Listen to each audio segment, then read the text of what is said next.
বাংলাদেশের সবচেয়ে ক্লিন শহর রাজশাহীতে এসেছি। রাজশাহী শহরটি একদম পরিষ্কার পরিচ্ছন্ন। বাংলাদেশের অন্যতম প্রাচীন ও ঐতিহ্যবাহী শহর হচ্ছে রাজশাহী। এটি সমস্ত উত্তরবঙ্গের সবচেয়ে বড় শহর।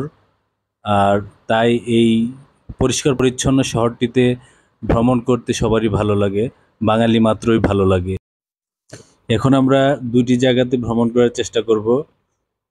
আমরা এখন আছি রাজশাহী পদ্মা পাড়ের কাছাকাছি। পদ্মার যে টি বাঁধ, সেটাতে আমরা ভ্রমণ করব। আর দুই নম্বরটি হচ্ছে রাজশাহী ইউনিভার্সিটি। এখন যদিও 5টার উপরে বাজে, প্রায় 6টার কাছাকাছি। এই অল্প সময়ের মধ্যে দুটি স্পট ভ্রমণ করতে পারবো কিনা জানি না।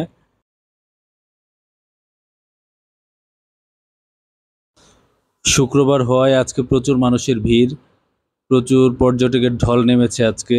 মানুষের গায়ের সাথে গা লেগে হাঁটতে হচ্ছে আমাদেরকে। এই যে দেখা যাচ্ছে পদ্মার স্রোতস্বিনী রূপ। পদ্মা নদীর পাড়ে আমরা এখন, এবং পদ্মা নদীতে প্রচুর স্রোত। এখন বর্ষাকাল যেহেতু চলছে, প্রচুর স্রোত। এই স্রোতের মধ্যেও অনেক পর্যটকই ট্রলারের নৌকা দিয়ে পদ্মা নদীর এই স্রোতস্বিনী পদ্মা নদীর বুকে ভ্রমণ করার চেষ্টা করছে, যা খুবই ভয়ঙ্কর। পদ্মার পাড় থেকে এই স্রোত দেখেই ভয় লাগছে। আর কোনো কারণে যদি এইখানে নৌকাডুবি হয়, তীরে উঠে আসা অনেক কঠিন হয়ে যাবে। এই হচ্ছে পদ্মা পাড়ের নৌকা ঘাট। পর্যটকেরা এখানে থেকে নৌকা ভাড়া করে পদ্মার বুকে ভ্রমণ করছে। নানান ধরনের পর্যটকের ভিড় এখানে। স্থানীয় এবং বহিরাগত সবাই আছে এখানে, এবং যারা একটু সাহসী তারাই পদ্মার বুকে ভ্রমণ করতে পারছে। পদ্মা পাড়ে আমরা দেখতে আসলাম। অসাধারণ, খুব ভয়ঙ্কর পদ্মার রূপ।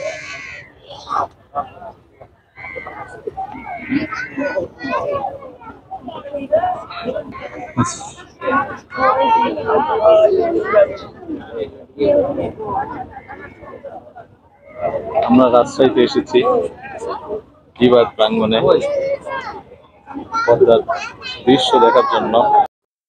আমাদের দ্বিতীয় গন্তব্যের দিকে ছুটে চলেছি। ইতিমধ্যেই রাজশাহী শহরের দৃষ্টিনন্দন সড়ক বাতি জ্বলে গিয়েছে। আমরা এখন ক্যাম্পাসের ভিতর ঢুকেছি, রাজশাহী বিশ্ববিদ্যালয় ক্যাম্পাস। যেহেতু সন্ধ্যা হয়ে গিয়েছে, আমরা এই ক্যাম্পাসের ভিতরে আর নামছি না। গাড়িতে করেই যতটুকু দেখা যায় ক্যাম্পাসটিকে দেখার চেষ্টা করছি। সেই সাথে মাগরিবের আজানও পড়ছে। কোনো একটি মসজিদে হয়তো আমরা মাগরিবের নামাজ পড়ব। চারদিকে সবুজে ঘেরা রাজশাহী বিশ্ববিদ্যালয়।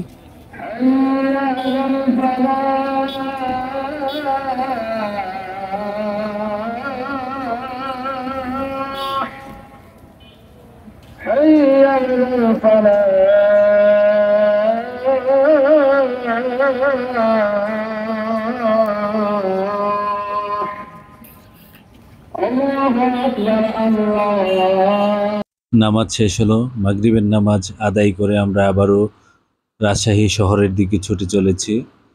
এবারের গন্তব্য হচ্ছে কালাইয়ের রুটির সাথে হাঁসের মাংস ভুনা।